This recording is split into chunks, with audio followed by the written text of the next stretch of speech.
una lástima no poder estar con ustedes allá físicamente. He estado en ocasiones anteriores en la Universidad del Valle, allá en la Facultad de Socioeconomía, y ha sido momentos muy alegres. Hace rato no voy, pero ha sido gran tiempo el que paso siempre que voy allá, y tengo muy buenos amigos. De hecho, uno de mis coautores, no solo de esto que va a presentarles, sino de muchos trabajos, es Jorge Mario Uribe, que de pronto algunos de ustedes recuerdan, exalumno y exprofesor de la Universidad del Valle.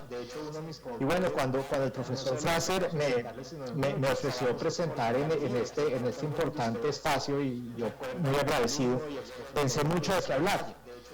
Y la verdad es que pues yo trabajé muchísimos años en el Banco de la República, 18 años, entonces estuve tentado a hablar de tantos temas distintos, pero me quiero enfocar en uno que tiene una polémica importante y complementa lo que ya los anteriores profesores expositores han venido hablando, sobre todo en particular del caso colombiano.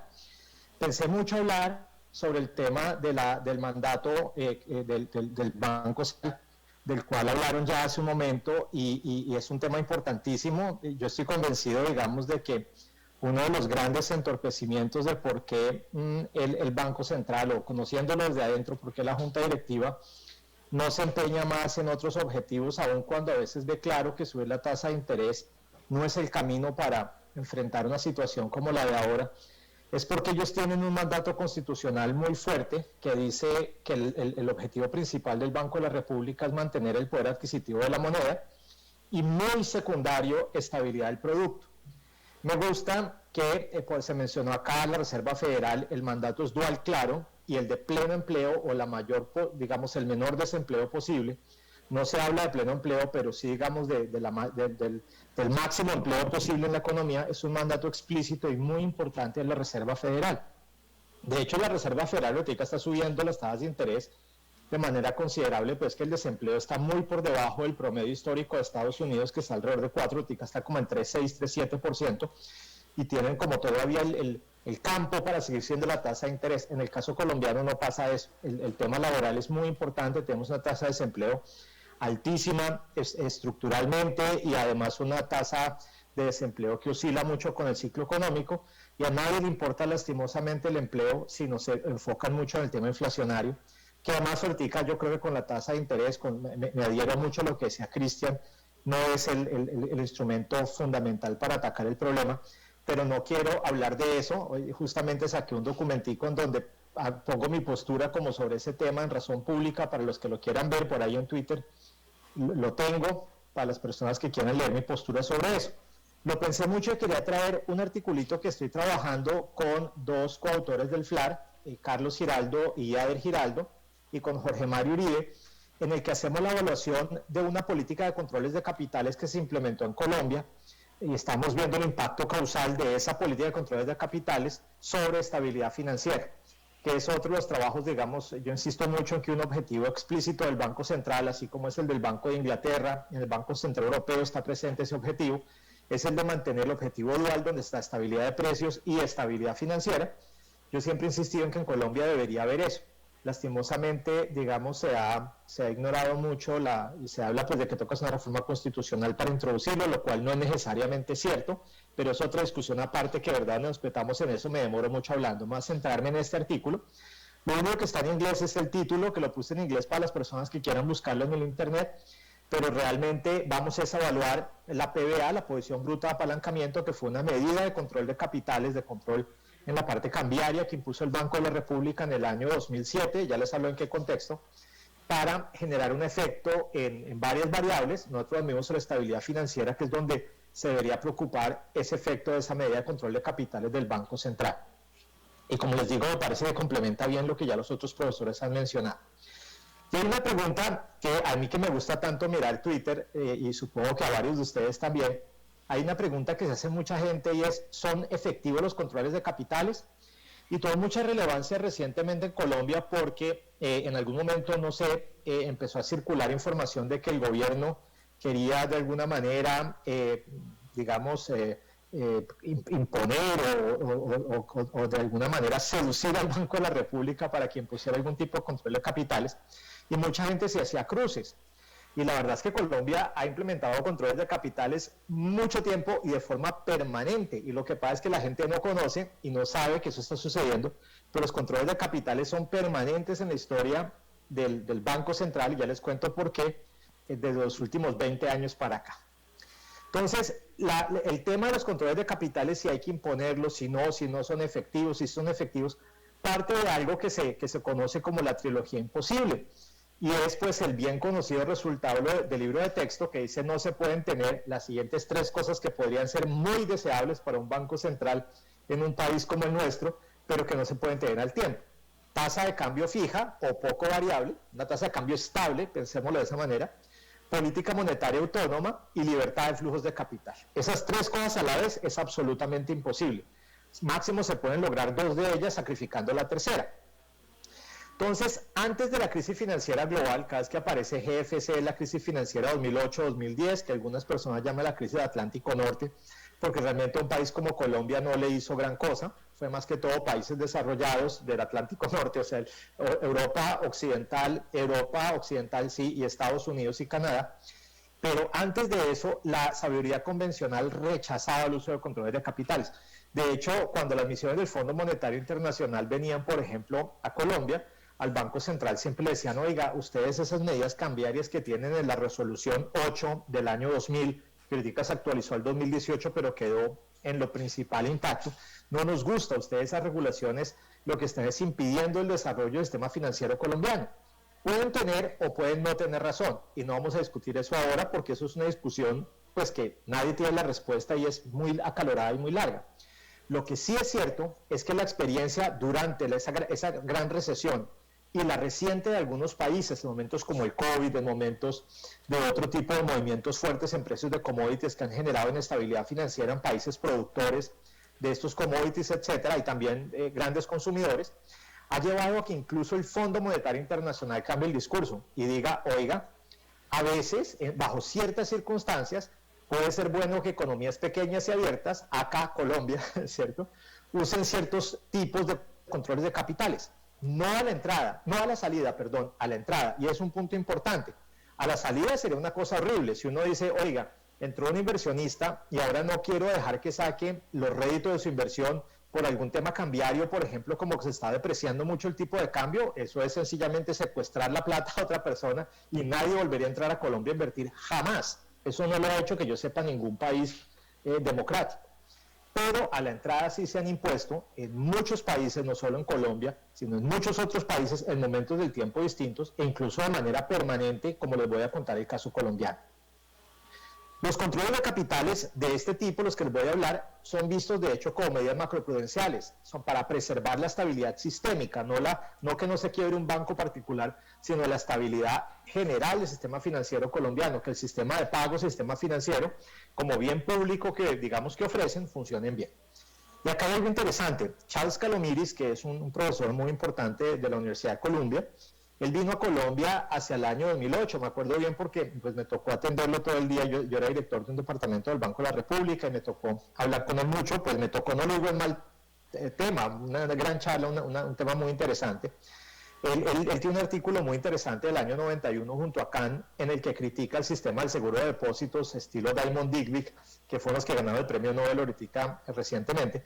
Pero el tema interesante de esa discusión, ese Calomiris decía: mire, Colombia hizo unas medidas muy bien hechas.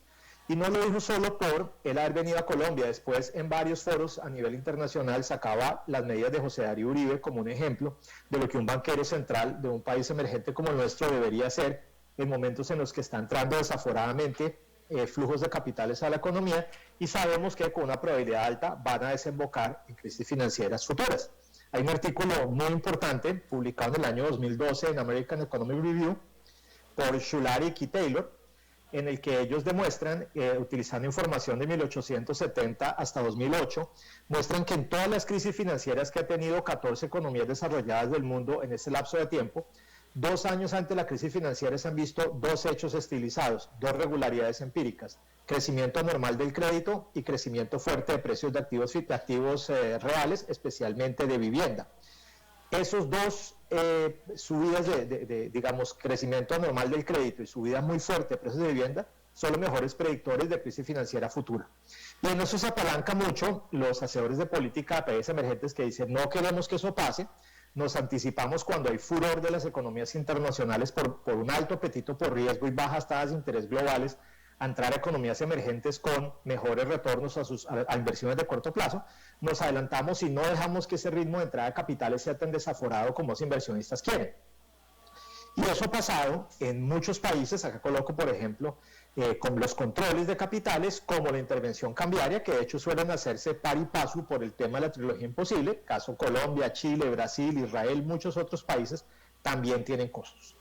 Tienen cosas buenas, tienen costos. ¿Costos en términos de qué? Pues que implican sacrificio del crecimiento del sistema financiero, implican desintermediación, muchísimas cosas. Hay que evaluar su efectividad, pero evaluar su efectividad no es fácil. Nosotros en este trabajo lo que hacemos es evaluar una medida pequeña, pero antes de eso quiero hablarles de por qué Colombia siempre ha tenido controles de capital, los últimos 20 años los ha tenido. En Colombia, la resolución externa 8 del año 2000 del Banco de la República, que se actualizó a resolución externa 8 del año 2018, lo que hace es básicamente todo el tiempo tener unos controles que los bancos, las entidades financieras, básicamente los obliga a que tengan el tema cambiario muy controlado, los límites a la exposición cambiaria con la posición propia de contado, y esta medida que voy a hablar, la posición bruta de apalancamiento, es una medida muy controlada. Y eso hace que los intermediarios del mercado cambiario, bancos y comisionistas de bolsa en Colombia, en temas cambiarios estén generalmente en una posición cero efecto cambiario en los bancos. Por eso si hay una crisis cambiaria en Colombia, a los bancos no les pasa nada. A los que les podría pasar es a todo el resto de la economía, pero bancos están el choque, digamos, inicial, después puede que se quiebran entidades, pase a los bancos, pero el choque inicial es nulo porque los bancos tienen una posición propia, total, generalmente en cero, exposición cambiaria cero. Lo hacen porque toman una posición en el mercado de contado y el espejo en la de derivados y quedan en neto igual a cero, ¿cierto? Entonces tienen cero exposición cambiaria y eso es debido fundamentalmente a una regulación financiera colombiana que es un control de capital. No deja que el endeudamiento y tampoco se puede prestar en dólares en Colombia, muchas cosas que son controles de capitales. Así la gente no sea consciente de que lo son. Pero quiero hablar de un control de capital en particular del que queremos evaluar la efectividad, la posición bruta de apalancamiento. Mayo de 2007. ¿Qué está pasando en Colombia y otros países emergentes, especialmente de América Latina? Entrada masiva de capitales a la región, porque habían bajas tasas de interés en el mundo desarrollado, alto apetito por el riesgo, búsqueda de retornos. ¿A dónde van? América Latina, que estaba creciendo y prometía crecer a unas tasas muy, muy interesantes, con tasas de interés altas, por lo tanto retornos de corto plazo para inversionistas extranjeros magníficas. ¿Qué estaba generando eso? Una apreciación de las monedas emergentes. En Colombia la apreciación del peso era grandísima. Hoy en día que estábamos por allá como en 4.800, recordamos con nostalgia los 1.600 y pico que teníamos en mayo de 2007, ¿cierto? Y el país estaba teniendo un boom de crédito y de precios de vivienda sin precedentes. Entonces, el Banco de la República y el Ministerio de Hacienda y Crédito Público habían decidido en el año 2006, para tratar de frenar la entrada de capitales de corto plazo, que pudiera generar más apreciación del peso colombiano y adicionalmente inestabilidad financiera vía este boom de crédito y de crecimiento del precio de la vivienda, pues colocar unos depósitos al endeudamiento externo por parte del Banco de la República y a capitales de portafolio, hoy día se llamaría inversión en cartera, pero eso es capitales de corto plazo, menos de 6 meses, Ministerio de Hacienda, que es el que regula esa partecita, y Banco de la República, crédito externo, oneroso, para evitar que los capitales siguieran entrando a Colombia de esa manera. ¿Qué pasó? Sirvió por unos meses, pero algunos bancos, en particular dos, no voy a mencionar cuáles lógicamente, pero se inventaron una forma de evadir ese control de capitales a través de un sintético. Y cualquier persona que sepa algo de finanzas sabe que uno puede replicar los flujos de cualquier activo financiero utilizando dos o más activos financieros distintos. Y la forma que hacían para replicar el endeudamiento externo sin tener que recurrir al banco extranjero de manera directa y con algo que permitía la regulación colombiana, era que entregaba al banco un crédito en pesos y enseguida hacía un swap al cliente que le está dando el crédito, hacía un swap de monedas y le cambiaba los flujos por pesos a dólares y se volteaba contra un banco del exterior para cubrir el riesgo cambiario, ¿cierto? Entonces, eso que estaba permitiendo que estuviera creciendo el crédito en la economía colombiana a tasas como comparables a las del exterior de manera muy dinámica. Se estaban saltando la regulación que había impuesto el Banco de la República al crédito. El Banco de la República se da cuenta, Alejandro Revis, que en ese momento es quien está, él estaba ahorita en el BID, pero en esa época estaba en el banco, él se inventa esta posición bruta de apalancamiento y deciden imponer un límite a la cantidad de derivados que pueden efectuar los intermediarios del mercado cambiario para frenar esta jugada a los bancos que estaban haciendo. Domingo 6 de mayo de 2007, el Banco de la República hace el anuncio, un límite de máximo 500% a operaciones brutas en derivados cambiarios como proporción del patrimonio técnico de los bancos y de las entidades en general de los IMC. Entonces, una medida que solamente la ha tomado Colombia, después la implementó Corea, una medida parecida porque les pareció muy interesante esta medida. De hecho, como les digo, Calomiris, esta medida le pareció una maravilla, un gran ingenio del Banco de la República. Uno sí observa que después de mayo de 2007, la gente que, pues yo lo he mirado en un trabajo que hice con Luisa Silva y otras personas hace un tiempo, y otra gente que lo ha mirado, que los flujos de capitales en Colombia se detienen fuertemente en ese momento en que se coloca el control, anticipándose al hecho, digamos, del desatamiento de la crisis financiera global, donde se cortan los flujos a economías emergentes, que fue en el 2008. En Colombia se cortan desde antes por esta medida que impone el Banco de la República. Críticas fuertísimas por parte, lógicamente, de los participantes del mercado. Dicen, Banco de la República se enloqueció, porque si uno tiene un derivado hacia una punta y el derivado contrario por la otra, el riesgo es cero. Eso pasa en cualquier cosa, sea cambiaria o sea lo que sea, el riesgo es cero. Entonces, ¿por qué nos están imponiendo esta medida si no es una medida de control de riesgo? El Banco de la República lo vendió como una medida de control de riesgo y por eso lo criticaron mucho, pero el objetivo que estaba detrás, y lo sé de primera mano, pues porque yo estaba ahí, era limitar el crecimiento del crédito y moderar la apreciación cambiaria. Eran los dos objetivos que tenía José Darío Uribe metidos en su cabeza con su junta directiva. El fin último era moderar el crecimiento del crédito. ¿Para qué? Para mejorar la estabilidad financiera, para que Colombia no tuviera después un problema financiero muy grave. Entonces, acá yo hablé con Cristian y me dijo que hay muchos estudiantes de pregrado, por lo tanto no voy a entrar en los detalles de la metodología, sino simplemente contarles por encima con palabras que hicimos. Nosotros lo que queremos es evaluar el efecto causal de la PDA sobre la estabilidad financiera en Colombia. No lo ha hecho ningún artículo anterior, somos el primero en hacerlo. La gente que ha tratado de evaluar medidas macroprudenciales en Colombia y otros países de América Latina lo ha hecho con técnicas que no permiten mirar un efecto causal, sino puramente de asociaciones. Nosotros tratamos de resolver esto utilizando una metodología que se viene utilizando mucho en macroeconometría, que es el control sintético. Hoy en día también existe control sintético diff and diff, diferencias en diferencias, que es algo que han venido trabajando Invens y los coautores de él, pero nosotros seguimos la metodología de Abadí y Gardiazabal. Abadí, profesor de la Universidad de Harvard, y Abadí en el 2010, en el 2013 es un paper de American Economic Review, el paper del 2010 es un paper de Journal of American Statistical Association, donde la idea es que si uno tiene pocos controles, porque tiene una variable macro, digamos, uno quiere mirar el efecto sobre un país, ¿cierto? Ellos lo hacen para el caso del terrorismo en el País Vasco, en España, en uno de estos artículos del 2003. Si uno quiere mirar el efecto de una política sobre una unidad suficientemente grande, uno no tiene controles suficientes, porque así utilizar a todos los países del mundo son pocos controles, pero uno generalmente utiliza países que se parezcan al tratamiento, y ese grupo todavía es más chiquito. Entonces uno se queda al final con 2, 3, 4 unidades que son los controles, y utilizar las técnicas tradicionales de regresión discontinua difusa, diff in diff, etcétera, no aplica para estos casos, ¿cierto? Uno no tiene los suficientes contrafactuales para hacer permutación entre ellos y poder mirar un efecto causal, mirarlo de forma limpia, y tampoco en el tiempo, porque es una cosa que pasa una única vez, se impone la medida y se acabó.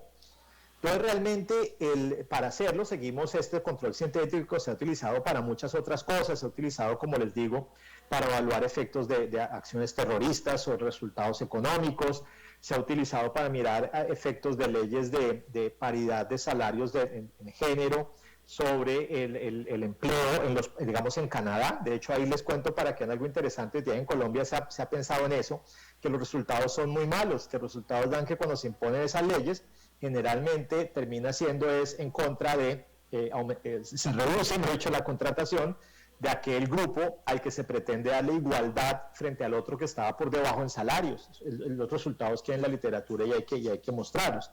Pero ese es otro tema diferente. Pero se ha utilizado para todo eso. ¿Cómo construimos nosotros el Colombia sintético? Es decir, el contrafactual. Lo construimos utilizando 4 países que son, desde el punto de vista macroeconómico y también institucional, los más parecidos a nuestro. Brasil, Chile, México y Perú.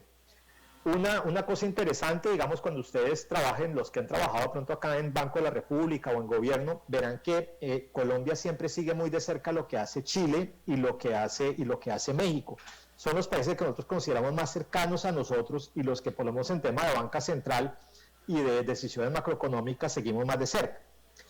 Cuando nosotros elaboramos el sintético utilizando los pesos de las variables y los países, el sintético, el peso se lo lleva mayoritariamente México, miren, 73% y 27% Chile. Ese es el sintético Colombia.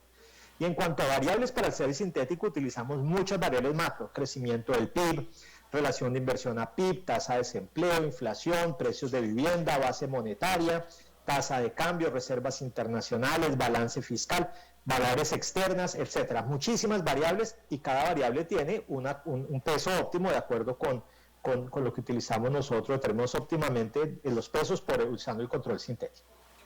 Para no extenderme mucho, miremos el impacto, que es lo que ustedes quisieran, digamos, o yo quiero que se lleven ustedes de eso. Es lo siguiente, miren, acá está el momento, mayo 6 del 2007 que se implementa. Acá está septiembre 17 de 2008, cuando se quiebra Lehman Brothers en Estados Unidos y se desata la crisis financiera global en su parte más fuerte. Fíjense ustedes que el amarillo es el Colombia tratado, o sea, el Colombia, y el punteado es el sintético, el contrafactual de Colombia. ¿Qué pasa? Esta es la variable que utilizamos de resultado, es la variable, el índice de estabilidad financiera que genera la UNCTAD de las Naciones Unidas, que utiliza muchísimas variables que son proxy de la estabilidad financiera y son comparables alrededor de muchos países del mundo. ¿Qué encontramos? Que al implementarse la medida, acá que el índice sintético esté por encima del factual, del Colombia de verdad, quiere decir que a Colombia le hubiera ido mejor en términos de estabilidad financiera si no hubiera implementado la medida, es decir, el sintético. Si hubiera hecho lo que hicieron México, Chile y los otros, que es que utilizamos para el sintético, el Colombia sin medida, le hubiera ido mejor en términos de estabilidad financiera. Pero ¿qué pasó con la crisis de Lehman Brothers? Después de la crisis, la medida resultó ayudar a Colombia. Entonces, acá varias cosas. ¿Por qué esto tiene sentido? Tiene sentido porque la medida lo que hace es reducir la posibilidad de que crezca el crédito, y en particular el crédito en moneda extranjera. Países que no limitaron el crecimiento del crédito, sobre todo en moneda extranjera, les fue mejor antes de que se estara la crisis financiera global. ¿Por qué? Porque el sistema financiero, en un momento en que las tasas de interés de fuera estaban bajas, la liquidez del mundo era boyante, había un perfil de riesgo de emergentes, era buenísima, había mucha platica por todo lado. ¿Qué pasó? El sector financiero creció, las empresas crecieron, la estabilidad financiera fue muy buena porque los bancos recibieron su paga, los créditos que daban y todo iba bien. Pero se desata la crisis financiera global, se reduce la liquidez global, se cierra completamente el crédito para países extranjeros, sobre todo emergentes, se van a seguridad y se van buscando los tesoros de Estados Unidos. ¿Y qué pasa? La estabilidad financiera del Colombia tratado, el que impulsó la medida precautelativa, le va mejor que lo que le hubiera ido si no hubiera hecho la medida. ¿Por qué? Pues claro, porque Colombia no se expuso tanto a la necesidad de requerir refondeos que venían de afuera, ¿cierto? Y por lo tanto hubo menos que perder en el momento de la crisis. Otra cosa que quiero hablar acá, ustedes no ven intervalos de confianza y pueden decirme, pucha, usted nos está echando un cuentico porque usted nos está diciendo que esta línea está por arriba de esta, pero esa diferencia es significativa desde el punto de vista estadístico y desde el punto de vista económico. Vale las dos preguntas. Acá está la diferencia para que vean ustedes cómo la estabilidad financiera fue peor para el sintético que para el tratado, antes de Lehman, y después de Lehman mejora, está por encima de cero, ¿cierto? En el periodo anterior está por debajo de cero, que es el efecto que acabo de contarles. Pero no hay intervalos de confianza, porque hacer estadística exacta en estos casos de control sintético con pocos países es muy difícil. ¿Por qué? No tenemos suficientes permutaciones por pocos controles. Eso no nos pasa solo a nosotros, le pasa a Badí, le pasa a toda la gente que hace este tipo de ejercicios. ¿Cuál es la solución? Por una parte, pues bueno, este primer ejercicio es diciente, pero segundo, seguimos lo que hace la literatura, especialmente Abadí, y es hacer una prueba placebo. Cogemos el país que más se parece a Colombia, más del 70% de la explicación de Colombia está dada por México, y miramos qué hubiera pasado México contra México sintético, ¿cierto? Utilizando pues lo mismo, los pesos y factores para generar el México sintético. Y que observamos que a México tratado le hubiera ido mejor en la época previa al tratamiento, ¿cierto? O sea, el México real le fue mejor que lo que le hubiera ido si hubiera implementado la medida, y le fue peor después. Justamente lo contrario a Colombia. Entonces, lo que nos muestra la prueba placebo básicamente es que nuestro resultado sí puede darse, o refuerza la idea de que tenga una interpretación causal, en el sentido de que sí parece ser que la PBA tiene sentido cuando se mira el efecto que tuvo antes y después de Lehman Brothers sobre la estabilidad financiera en Colombia. Acá está la diferencia para México, que es una forma ilustrativa de ver lo mismo, que es justamente el contrario cómo se comporta Colombia. Conclusiones, porque sé que me he extendido y les pido indulgencias por hablar tanto. Utilizando métodos de control sintético mostramos que la PBA tuvo un impacto causal sobre la estabilidad financiera en Colombia. La dirección no fue homogénea en el tiempo. El impacto inmediato fue un empeoramiento de la estabilidad financiera, pero después de la crisis financiera global nos protegió, y de alguna manera fue exitoso, y fue el éxito del Banco de la República y de J. Uribe en ese caso, de defender al país de la crisis financiera de manera tan buena que Colombia realmente no le pegó duro, porque nos protegió medidas como esta, y en particular la PBA tuvo un papel muy importante.